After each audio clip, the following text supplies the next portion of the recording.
Welcome, everyone. I'm so excited to be joining you today. I am Jen Haugen, and I am an author, a registered dietitian, and a busy Midwest mom.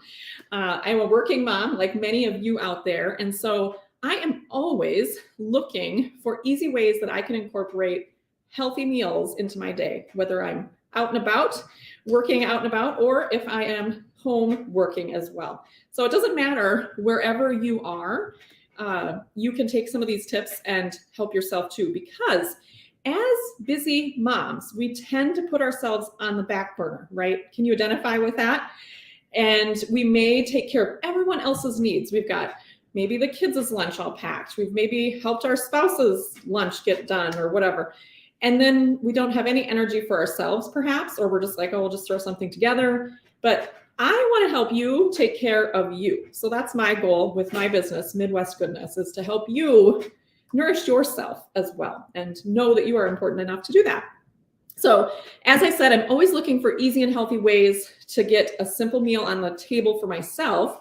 And the best way that I have found with that is a little bit of prep and forethought, which I'm going to help you with so you don't even have to think about it. It's using a bento box. So you might wonder, what is a bento box? A bento box is simply actually a traditionally from Japan, and it was a simple way to put together a lunch that had like rice and vegetables and protein and things like that. But they've really grown more popular in America. And I have my favorite bento box set up here that I'm going to show you. This one's actually from Pampered Chef, and you can order it from my Pampered Chef kitchen store. So just choose me as your consultant. And this is really great. So tell me what kind of lunches that you tend to make for yourself. Do you tend to throw it together, or do you have a plan? And then where do you eat lunch? Are you eating at home? Are you eating at work? Where are you eating lunch at? Let me know that too. And for me, lunch has to be easy and fast because I'm often trying to get to the next thing. Maybe I have a meeting or a webinar or something like that I'm attending, or I'm giving a presentation or whatever it might be, seeing a client. So these are all things that I am trying to always work around, and you probably are as well. So bento boxes work really well.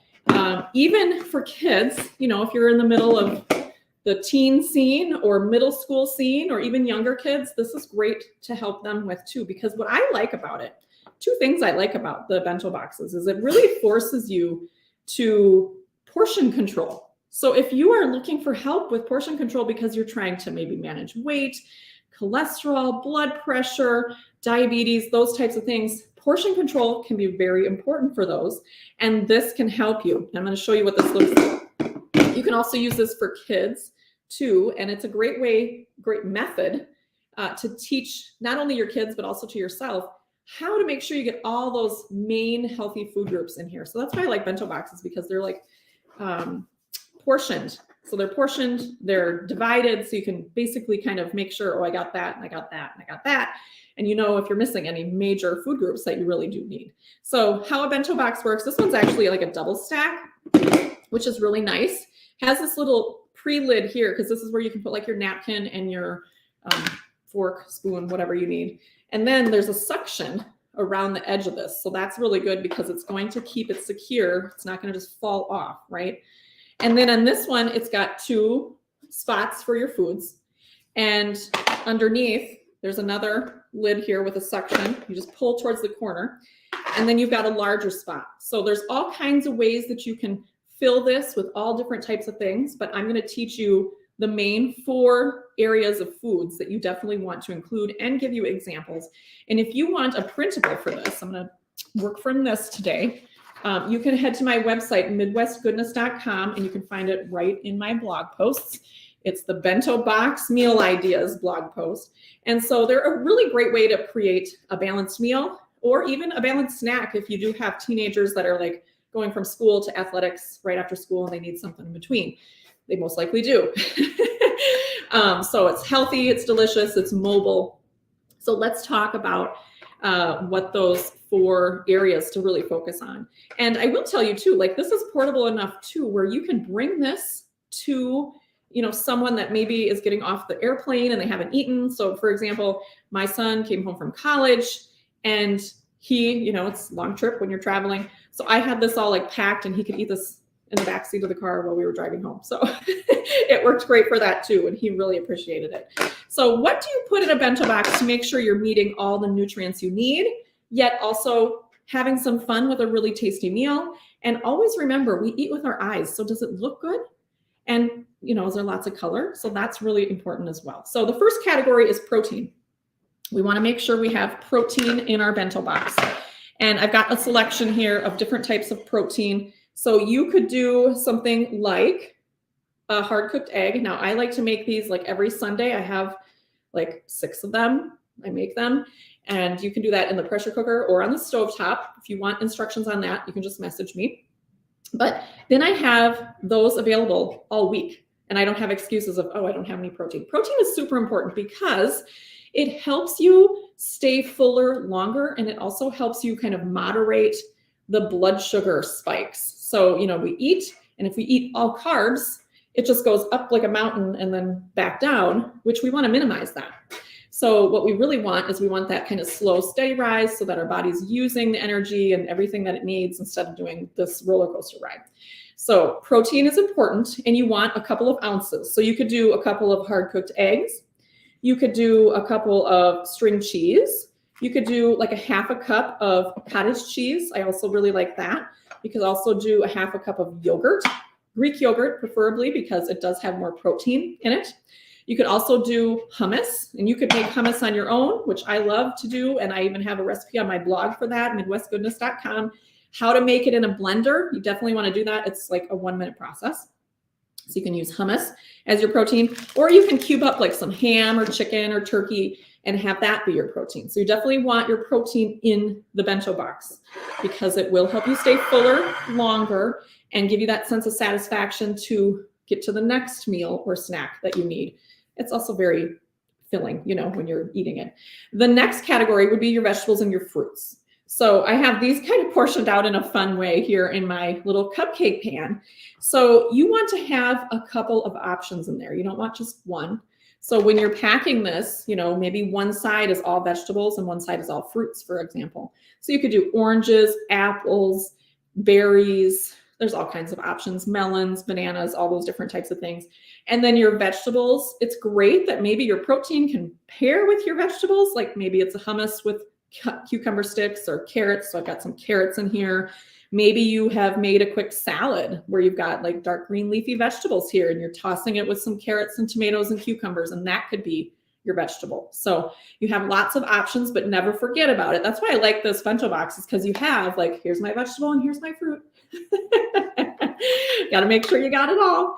And then incorporating those healthy fats. Okay, so we talked about protein. We talked about veggies and fruits. That's the second category. The third category is carbohydrates. And let me give you some examples of this. So this would be like, you could do crackers. So if you had the hard cooked eggs, maybe you chop them up and make egg salad. And then that's a really nice way to get some protein. Maybe you are doing like the meat and cheese type of protein. You could do that and have that with crackers. You could also build a sandwich. So use whole grain bread. It's got more fiber in it. You're always looking for on the ingredient label, whole grain, whatever it is, whole grain oats, whole grain wheat, whatever, as the first ingredient on the label. You're going to find that that's got a lot more fiber than your regular breads. Fiber is important again, because similarly, it does help you stay fuller longer. And also it helps with a lot of things, gut health, heart health, a lot of things in your body that you do need fiber for. And we tend to be lower on it. So the more whole grains you have, the better. And carbohydrates are not bad. So a lot of times you'll hear, oh, I avoid all carbs. Carbs are actually really good. Our brain's main source of fuel is carbohydrate. The point is making sure you got the healthy carbohydrate, right? So we got the whole grain bread, we got the whole grain crackers, you got tortilla chip options, pita chips. Those are also great for carbohydrate too. So definitely a lot of options for you for carbs. And then last but not least, having some kind of healthy fat. So you've got avocado, and you could put a whole avocado in there, or you could just do a half of one, but half of an avocado actually has 9 grams of fiber. And it's got a really great source of healthy fats. So it's kind of got that creamy mouthfeel. You could spread that on a piece of whole grain bread and make like an avocado sandwich. You could put some tomatoes on it. You could do all kinds of things with that. I'm just thinking right now out of the top of my head. Also, healthy fats include peanut butter, and then also things like nuts and seeds. So you've got some walnuts, you've got almonds, you can sprinkle chia seeds on things. That's also great. Pumpkin seeds, there's all kinds of different sunflower seeds too. Those are all great, but you need to eat a good serving of them. So a couple tablespoons is a good amount for that. So you have your 4 categories. You need your protein, you need your vegetables and your fruit, you need your carbs, and your healthy fats. So those are the main features of a healthy bento box. So again, this one, you could do your fruit and your vegetables in these spots. In this one, you could do your carbs and your protein. So depending on what you choose for that. And your healthy fats will fit in wherever that is too. The healthy fat might fit in with the fruit and vegetables, or it might fit in with your protein, depending on what you choose to make. So this is a really simple way that you can make a healthy lunch for yourself, because it is good to take care of you. As you know, on an airplane, they always tell you, oh, put on your own oxygen mask before you help others. It's the same in our lives. We need to make sure we're taking care of our health ourselves before we're doing everything for everyone else. It's very important, and it's not often said, because we often just get asked to do more and more and more, and then we have no time for ourselves. So I hope that this has given you some inspiration to help you make a healthy, quick and healthy lunch for yourself, whether you work from home, whether you work at an office, or wherever you work. And I do want to share, again, you can get a copy of my handout for free right on my website, midwestgoodness.com. And you'll find lots of great tips there on how to build that bento box, a little more detail and some pictures too of different ways you can put it together. And then if you really enjoyed this little series here about bento boxes and healthy lunches and how it's great for portion control and really having that balance in your day, just comment with a heart emoji, and then I'm going to send you 6 easy done for you menu ideas for a bento box as well. So you can use bento boxes, and I've got my favorite one on my website, midwestgoodness.com, with that bento box blog post, so you can check that out too. And if you have any questions, just drop them in the comments below. But I would love to help you create a healthier lunch for yourself, because really, self-care is so important, and I hope you take care of you. Thanks so much for watching, and I'll see you next time. Bye-bye.